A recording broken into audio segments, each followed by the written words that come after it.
Exatamente. Aí Não dá pra perder a piada. Será que ela é redonda? porque depois vem os... Tem que editar isso. Aí vem os terraplanistas para contestar, para tirar as pessoas que acreditam que a Terra é redonda da zona de conforto. Então o conteúdo ele vai ser o tempo inteiro discutido, né? Então a gente está falando, vamos falar uma coisa bem simples, de moradia na periferia. O que a ciência comum vai dizer pra gente? Que é muito ruim, muitas pessoas habitando o mesmo espaço, sem saneamento, né? Que os livros vão mostrar isso pra gente, né? Que a qualidade de vida é ruim. E aí você vai conversar com as crianças e eles acham o máximo morar com mais 10 crianças no mesmo quintal. Que para eles não é problema isso, é muito gostoso, eles têm com quem brincar. Então imagina a riqueza dessa discussão. Né? Onde a gente vai chegar nessa discussão? Dá para rediscutir alguns aspectos, né, de população por metro quadrado. Você vai precisar trazer psicologia, não só demografia. Conceito de privado e público, porque quando você vive numa casa com um número muito grande de pessoas, a sua relação do que é privado e do que é público é completamente diferente do que uma pessoa que de repente do que alguém que tem uma família de repente com 3 pessoas, né? E tem televisores individuais basicamente para cada um na casa. Então é uma concepção de vida, né? Talvez do ponto de vista da psicologia para as crianças seja extremamente confortável ter 10 amiguinhos para brincar o dia inteiro. Então são coisas, o conhecimento ele é abalado o tempo inteiro. Sim. Isso é muito legal, né? Acho que é assim, uma das coisas mais importantes. Sem contar que se a gente parte da prerrogativa, que é educação imediata, né? Que essa é uma prerrogativa da educação. O conhecimento é imediato. Se ele é mediado, é justo que ele seja mediado só pelo professor, né? A gente tem outras coisas que podem mediar o conhecimento. Não que o professor não seja uma figura importantíssima, né? Sim. Afinal de contas, ele é o técnico naquilo, ele conhece como ele vai conduzir o processo, mas não é justo que seja mediado só por ele, com a riqueza, né, de mundo que a gente tem. Ele pode ser mediado pela comunidade, quando o aluno sai para fazer pesquisa, né? Ele pode ser mediado entre eles mesmos, quando eles sentam juntos para discutir. Pode ser mediado com a tia da cantina, com a tia da cozinha, né? com a tia da secretaria, né? Que a gente nem imagina. Então essa riqueza de mediação ela é tão gigantesca, por que a gente vai restringir num polo só? E aí eu acho que o projeto também traz uma coisa bem legal, que é a ideia do orgânico, né? Porque, vamos lá, qual é a possibilidade da academia estar interessada em fazer uma pesquisa, por exemplo, sobre pessoas que moram num lugar onde geralmente as famílias moram em 10 no mesmo quintal? Pode até ser que algum dia alguém resolva se interessar por essa temática, mas a probabilidade a gente sabe que é bem pequena.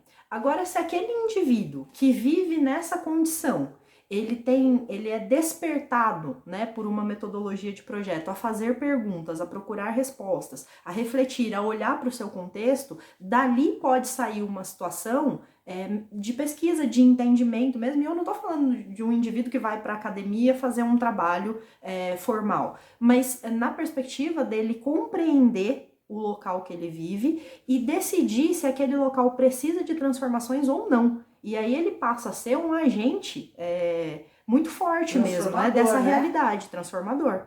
E aí entra mais um pressuposto da programação neurolinguística, da PNL, que é quem tem mais flexibilidade domina o sistema. E flexibilidade não é no sentido de você ser permissivo, né? Flexibilidade no sentido de você possuir mais recursos. Então, como que a gente possui mais...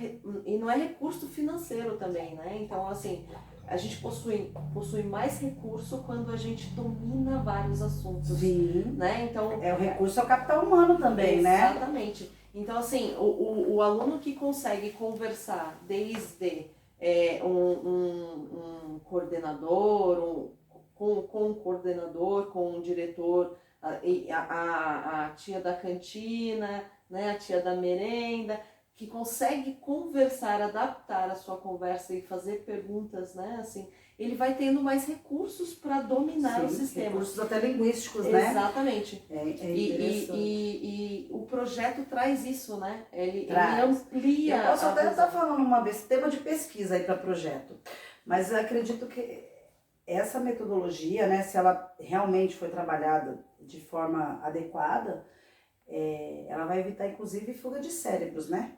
Porque o que a gente tem hoje?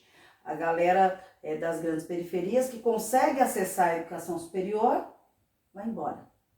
E onde mais precisa dessa galera fica sem, né? A que a gente chama de fuga de cérebro. E até quando o cara é bom, mora no Butantã, lá estuda na USP, quando ele fica fodão corta, quando ele fica bonzão, vai estudar lá fora, acaba ficando lá fora, é a fuga de cérebro, né? O Brasil perde um pesquisador aí todo dia.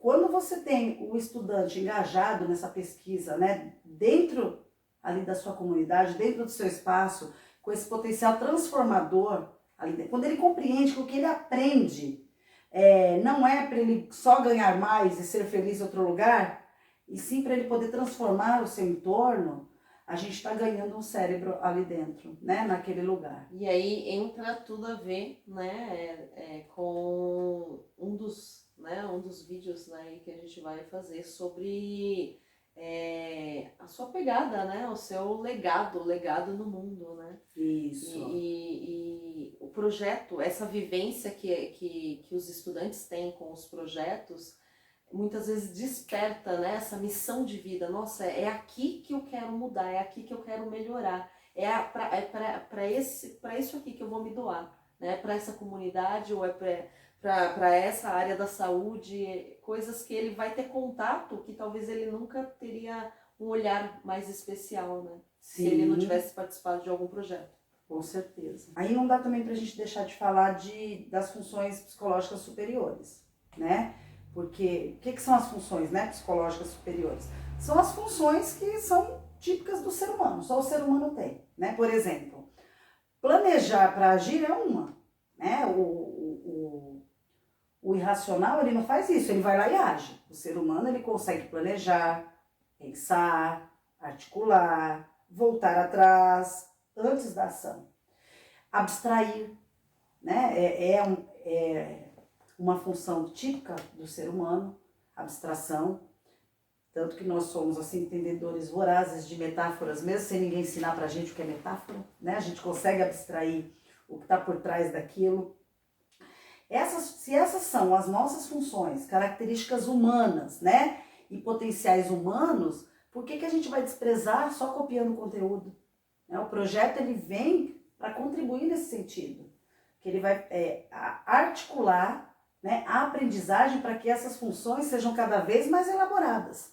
Porque a partir do momento que você pesquisa, pensa, reflete, né, age, volta, retrocede, aplica, investiga, conversa com seu parceiro, debate, tudo isso está contribuindo para afinar essas funções superiores.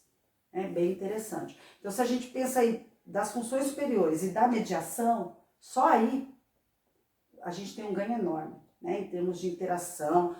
Não tem nada mais interativo que projeto. Você interage com o livro, interage com o computador, interage com o vizinho, interage com o professor, interage com o coleguinha, interage o tempo inteiro.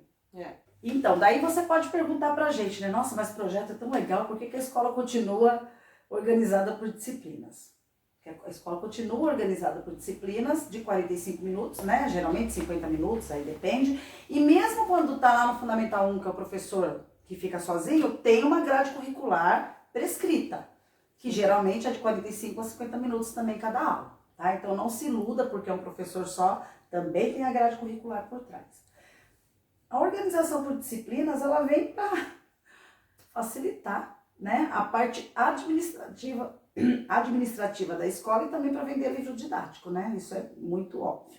Para organizar o material didático, para vender o livro didático, porque o projeto, ele nasce ali no, vamos dizer assim, no hoje, no agora. Porque eu tenho um plano, mas que ele muda de repente, eu descubro outra coisa, eu tenho uma hipótese, né, na minha cabeça.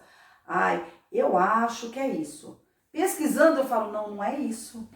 Então mudou tudo. O livro didático, ele não dá essa flexibilidade, ele vem amarradinho, né? Capítulo pós capítulo. Essa organização disciplinar, ela é assim, estritamente administrativa. Desde a atribuição de classes, que a gente precisa atribuir, porque o professor tem uma jornada que na lei diz que ele tem 25 aulas, então você divide 25 de 45 minutos.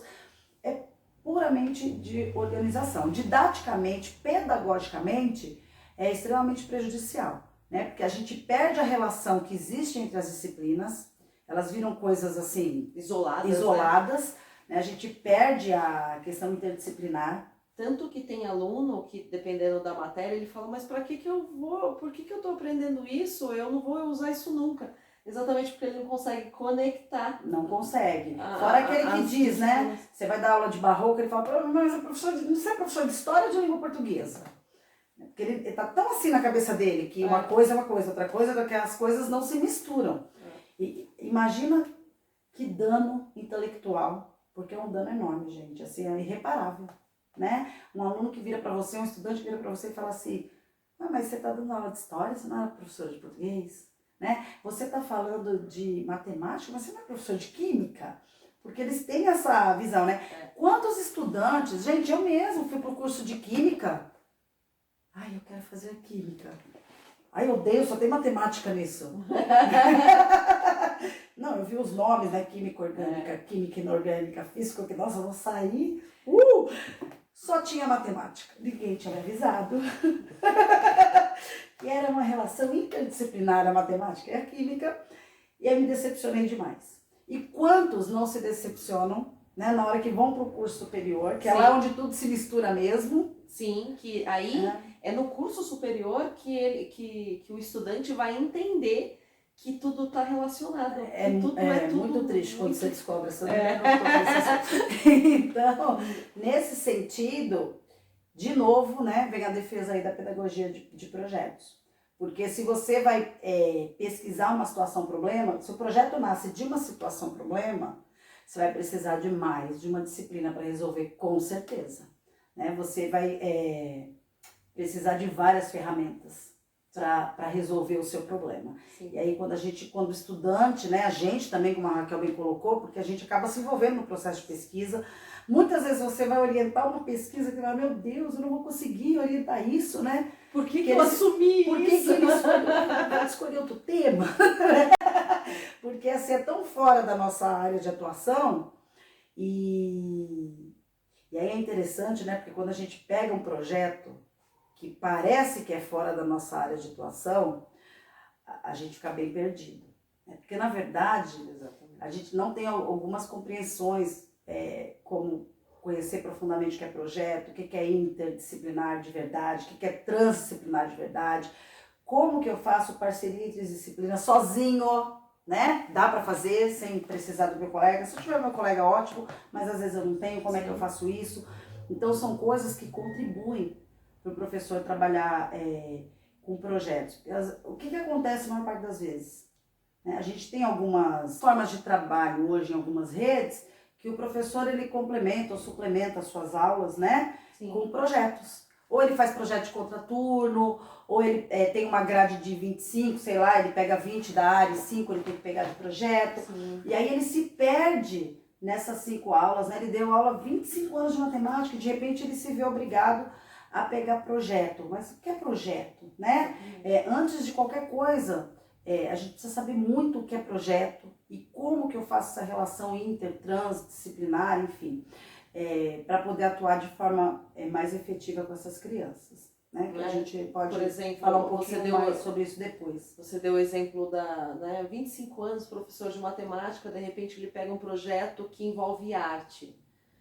Se ele trabalhar dentro da arte, a música que é tempo, que é compasso, que é contagem, ele já consegue trabalhar algo que ele domina em uma coisa que teoricamente não é a área dele, que seria a arte. Né? Então, assim, tudo é muito envolvido, né? E ter essa visão de projetos, que dentro de um projeto você consegue utilizar o que você tem de conteúdo e aprender, né? Aprender a aprender, né, Isso. com os estudantes, fica tudo mais leve, né? Acho que essa é a palavra, leve.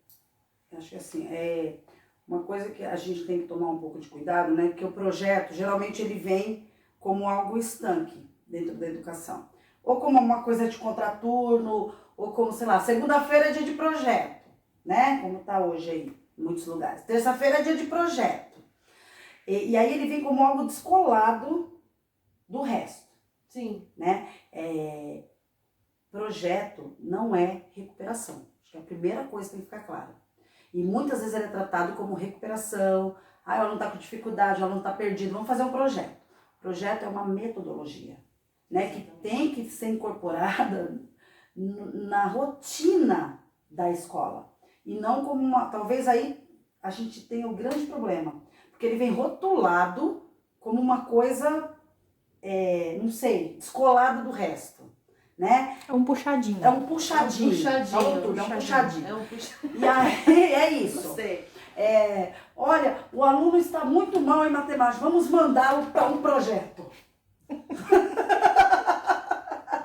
Não é isso? Pode crer.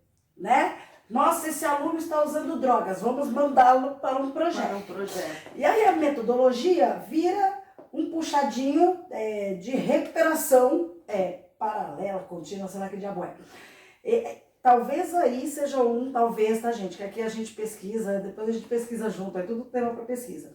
Um dos grandes problemas, né? Que tira-se a autoridade de uma metodologia que pode ser usada, inclusive, para a formação de professores. Sim. Né? Fazer pesquisa na sua casa. Sim. Não é verdade? Quem descobriu que o vinagre limpa bem o vidro? É pesquisa, gente. Né? Ou que ele pode substituir um amaciante. Exatamente. É que não é dado valor de ciência, mas é ciência, é teste, sim, né? É teste, você vai testando e vai dando certo. E não é diferente com o professor e com o aluno. Sim. O aluno, para ele descobrir o seu percurso de aprendizagem, ele faz testes. E o professor também, para descobrir como o aluno aprende, como ele, né, qual a sua melhor forma de ensinar, o que ele domina mais, o que ele não domina, como é que ele vai fazer. É pesquisa. O problema é que a gente não faz pesquisa, a gente acha que é tudo intuitivo e vai vivendo nessa vida, né? E é pesquisa. Projeto é pesquisa, não é puxadinho, não é aula de recuperação. Não é aula de recuperação. Né? Não é. A gente fala, projeto é temático, mas é temático para resolução de um problema. Não é, vamos trabalhar a água, fica falando da água, né? Muito tempo a gente teve isso. É um outro problema que a gente tem dentro dos projetos. Projeto sem, vamos dizer, situação-problema, que não estimula a curiosidade, que não estimula a pesquisa, então não é projeto. Exatamente. Por exemplo, o exemplo que você deu, o projeto, vamos falar da água. Água, H2O, isso não é projeto, mas por exemplo, um projeto, a pesquisa, a situação-problema dos agrotóxicos nas águas e como fazer para conseguir tirar esses agrotóxicos. Será que a gente consegue viver sem água mesmo? Todo mundo diz que não. Será que é não mesmo? Né? Desafiar o que está posto. Exatamente. Porque tem que desafiar o que está posto. Se ninguém tivesse desafiado o que estava posto, a gente ainda estava na escuridão. Né? Talvez nem fogueirinha, né? Se ninguém tivesse desafiado os pauzinhos lá para botar fogo. Então, o aluno tem que ser levado, né? O estudante tem que ser levado a mover a sua curiosidade. E uma coisa que é legal do projeto e que a gente discutiu como que a gente brincou aqui, né? Falando que é um puxadinho e que daí se o aluno tiver com problema disciplinar, manda para o projeto. Se o aluno tiver com problema de aprendizagem, manda para o projeto. Mas talvez o projeto ele seja buscado como essa tábua de salvação, porque ele usa uma metodologia diferente. E é isso que a gente precisa sacar. Às vezes na sala de aula regular, e aí eu tô chamando de sala de aula regular por outra denominação, você já tá ali tão na sua zona de conforto, você já sabe tanto o que você vai fazer, que não cabe mais um. Né? E no projeto, como é uma coisa em construção, cabe mais um. Aí de repente aquele aluno que é indisciplinado numa aula que não é uma aula de projeto, ele tem voz, vez, o conhecimento dele levado em consideração, ele é aguçado, Sim. E aí o problema de indisciplina foi, mas essa é a grande questão. Por que, que a gente não consegue repetir isso em vários outros momentos? Porque a gente não se deu conta que projeto é uma metodologia. E se a gente usa uma metodologia, eu repito metodologia onde eu quiser, quando eu quiser, com quem eu quiser. E então encontra-se um padrão, né? Encontra-se uma forma de agir em várias situações. Uma categoria, É né? uma categoria, exatamente. Então, é por isso que às vezes a gente usa o projeto como uma tábua de salvação mesmo. Mas é que ele tem essa diferenciação de que cabe, né? O projeto é um lugar onde cabe. Cabe sempre Onde mais. cabe. E é interessante, né? Porque quando a gente fala, por exemplo, quando a gente fala de projeto de contraturno, tá? Eu vou falar da minha experiência na educação. O professor envolvido no projeto de contraturno, ele se preocupa até com o horário que vai ter mais engajamento do estudante na hora dele montar o projeto dele. Né? A Raquel também trabalha com isso, ela sabe disso. Então, assim, ele fica até preocupado, será que do meio-dia da uma... Vamos prestar atenção no horário que tem mais aderência, que eles não evadem. Uhum. Por que a gente não tem essa preocupação lá no regular? Né? Como é que, será que se eu botar num dia só português, matemática, será que eles vão faltar naquele ciências, dia, né? Aí o povo some. Aí no dia que tem arte, sala de leitura, educação, tá todo mundo lá. Né? Então, o que ele enxerga disso, né? Pra gente pensar, né? Ele enxerga hierarquia de disciplinas, ele enxerga uma disciplina mais isso, outra mais legal. Então, esse conhecimento disciplinar até nisso atrapalha. Até na simples montagem da grade ali do dia, você pode comprometer e até promover a evasão num determinado dia da semana. Não é verdade? É que nem você chega lá no ensino médio, o menino não vai na sexta-feira. Ele não vai. Sim. Aí, quando eu entrei na educação, eu fui direto para o ensino médio. Me apaixonei e lá fiquei muitos anos. Mas eles não iam na sexta-feira. A gente inventava de tudo. Vamos fazer um jornal, vamos virar de ponta cabeça, vamos sentar no pátio. Quando eu fui para a educação infantil, eu descobri porque eles não vão na sexta-feira no ensino médio. Porque sexta-feira é dia do brinquedo, dia de descansar para quem fez tudo direitinho até na quinta. Então, eles já aprenderam isso, né? E aí vai embora. Chega no fundamental, a mesma coisa. Pode trazer o brinquedo na sexta-feira. Mas não é o brinquedo da interação, porque é legal, brincar é muito bom, né? É o brinquedo do alívio. Você que foi bom menino, que fez tudo bonitinho até quinta, na sexta é o seu dia de descanso. Então a gente já está construindo. Né? Quando chega no ensino médio, a sexta é o dia do descanso, gente, acabou. São coisas que a gente constrói lá na educação infantil e não se dá conta. Né? Não se dá conta como isso vai repercutindo ao longo da vida escolar desse estudante. E depois de estudante, na vida adulta, né? Sexta-feira é o dia... Sextou, gente! Sextou. Né? A minha geração era sabadô. Agora Não, então, tem empresas que né, você pode usar outra roupa. Outra roupa, exatamente. Exatamente. Durante a semana é roupa. roupa social, na sexta você pode usar um esporte. Claro, né? porque você vai sair de lá e vai gastar o dinheiro que você ganhou a semana inteira. Exatamente. Mas é interessante isso, né? Desse poder ali de um dia determinado da semana, que é o dia do alívio. E que construção é essa de escola que a gente está dando para o menino? A escola que é o lugar que deveria ser prazeroso, da interação, da curiosidade, do conhecimento, não. É o castigo, mas na sexta-feira vem o alívio. É complicado, né? Talvez a gente precisa refletir mais sobre essas metodologias de trabalho que a gente tem usado dentro das unidades escolares. Bom, gente, tem muita coisa para falar de projeto, né? Acho que o vídeo tá gigantão já. E tá, Raquel, quanto? 44. Tá, mas vai editar, tá bom? Vai editar. Fica aí, não vai embora. Vai editar, vai ficar menor, vai tirar um monte de coisa que não interessa. Mas aí a gente volta, tá? Com, se for de interesse, né, de vocês, com outros vídeos falando mais um pouquinho de projeto, porque tem muita coisa para falar, né? Desde a Constituição, como é que a gente faz, como é que a gente não faz. Tem diferentes formas de fazer, não tem uma só. A visão coach de projeto, né? Isso. Porque o coaching, né? O processo de coaching é isso, né? Você primeiro projetar visualmente, né? Visualizar o que você quer e depois planejar estrategicamente, né? Que também envolve projeto, né? Sim. Aí entra o projeto de vida, projeto de trabalho, projeto de relacionamento, projetos. né? projetar, né? É isso então. Se você gostou do vídeo, deixa você seu quiser, like. esquece, Se você não deixa é o like, inscrito, se hein? inscreve. Deixa seu comentário. É isso Em aí. algum lugar aqui. Alô, Valeu. gente. Beijão. Tchau, tchau. Beijo.